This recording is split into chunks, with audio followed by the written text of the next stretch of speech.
Hello అండి, నమస్తే. So నా పేరు సతీష్ రెడ్డి. నేను ప్రాపర్టీ అడ్వైజరీ చేస్తున్నాను. సో ఇప్పుడు ఏంటంటే జనరల్గా ఇన్వెస్ట్మెంట్ అంటే ఏదైనా సరే, అంటే ల్యాండ్ కావచ్చు, షేర్ మార్కెట్ కావచ్చు, గోల్డ్ కావచ్చు. సో బట్ ఇన్వెస్ట్మెంట్ అనేది ఏంటంటే మనకి ఎప్పుడైతే ప్రైస్ నార్మల్ బేస్లో ఉన్నప్పుడు మనం కొనుక్కుంటాం ఏదైనా సరే. ఇప్పుడు అందరూ ఏమనుకుంటారంటే రియల్ ఎస్టేట్ ఇన్వెస్ట్మెంట్లో అంత భూమి లేదనో, లేదంటే రావట్లేదనో, ఏదో సంథింగ్ బయట అనుకుంటున్నారు. అయితే మీరు ఇన్వెస్టర్గా ఆలోచించగలిగితే, ఇప్పుడు మనం ఏదైనా సరే గోల్డ్ ఇన్వెస్టర్స్ అనుకోండి, పెరుగుతుందన్నప్పుడే మనం పెరుగుతుందని ఊహించినప్పుడు కొనుక్కుంటాం, అప్పుడు మనకు వాల్యూ పెరుగుతుంది. అలాగే షేర్ మార్కెట్ అయినా సరే అన్నప్పుడే గైడెన్స్ తీసుకోవడం కానీ, ఎవరైనా చెప్పినప్పుడు కానీ ఆ షేర్ వాల్యూ ఆ రేంజ్లో ఉన్నప్పుడే మనం తీసుకుంటాం, పెరిగితే ప్రాఫిట్ వస్తుంది. So that is not sure రెగ్యులర్గా వస్తుందా లేదా, తగ్గుతుందా పెరుగుతుందా అనేది తెలియదు మనకి. But in the land compulsory పెరుగుతుందని తెలుసు మనకి. సో పెరుగుతుందని తెలిసినప్పుడు ఇప్పుడు ఎవరు చెప్తున్నారు ఇప్పుడు నడుస్తలేదు రియల్ ఎస్టేట్ అది ఇది అంటాం. జనరల్గా మనకు 5 years బ్యాక్ లేకపోతే మనకు 10 years బ్యాక్ మీరు ప్రైస్ తీసుకోండి.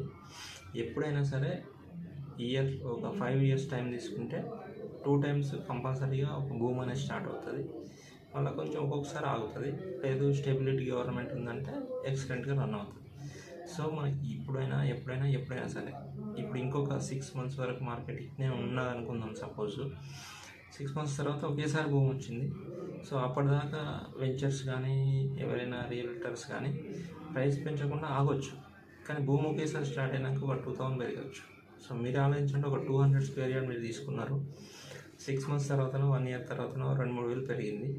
సో 200 గజాలు ఇంటూ 3000 వేసుకుంటే 6 lakhs rupees మీకు అప్పుడు తీసుకుంటే లాస్ అవుతారు. సో ఇప్పుడు తీసుకుంటే ఆ 6 lakhs బెనిఫిట్ వస్తుంది. సో ఇలా ఆలోచిస్తేనే రియల్ ఎస్టేట్ ఇన్వెస్ట్మెంట్ అనేది మనకు పర్టికులర్గా మనకు ప్రాఫిట్స్ ఇస్తుంది. ఎందుకంటే real estate investment only open ప్లాట్స్లలో లాంగ్ టర్మ్ అని చెప్తూ ఉంటాం మనం. ఎందుకంటే డౌన్ ద లైన్ 5 years కావచ్చు, 10 years కావచ్చు అని మనం చెప్తూ ఉంటాం. అయితే ఎప్పుడైతే బ్యూటిఫుల్ ప్రాఫిట్స్ ఎప్పుడు తీసుకుంటాం అంటే, ఎప్పుడైతే వెంచర్ లాంచ్ అవుతుందో, లాంచింగ్ రోజు మనం తీసుకుంటే ఒక 1 yearలో మంచి డెవలప్మెంట్స్ అయినాయి అనుకోండి, ఒక 30-40% మనకి ప్రాఫిట్ వస్తుంది. సో ఈ ప్రాఫిట్ మనం గెయిన్ చేసుకోవాలనుకుంటే ఎప్పుడు ప్రాజెక్ట్ లాంచ్ అప్పుడు తీసుకోవాలి మనం. సో బెటర్ ప్రాజెక్ట్స్ మనకి ఇప్పుడు లాంచింగ్స్ ఉన్నాయి. ఎందుకంటే చాలా కంపెనీస్ కొత్త వెంచర్స్ ఇప్పుడు చేయట్లేదు, కొన్ని అవతలేవు అనుకుంటున్నాం. బట్ మా దగ్గర ఎక్సలెంట్ ముంబై హైవేలో 2 ప్రాజెక్ట్స్ సింగిల్ డే లాంచింగ్ ఉంది. సో మీరు ఇన్వెస్ట్మెంట్ కోసం చూస్తున్నట్టయితే, మీకు ప్రాఫిట్ గెయిన్ చేయాలని అనుకుంటే, సో కంపల్సరీగా ఈ నెంబర్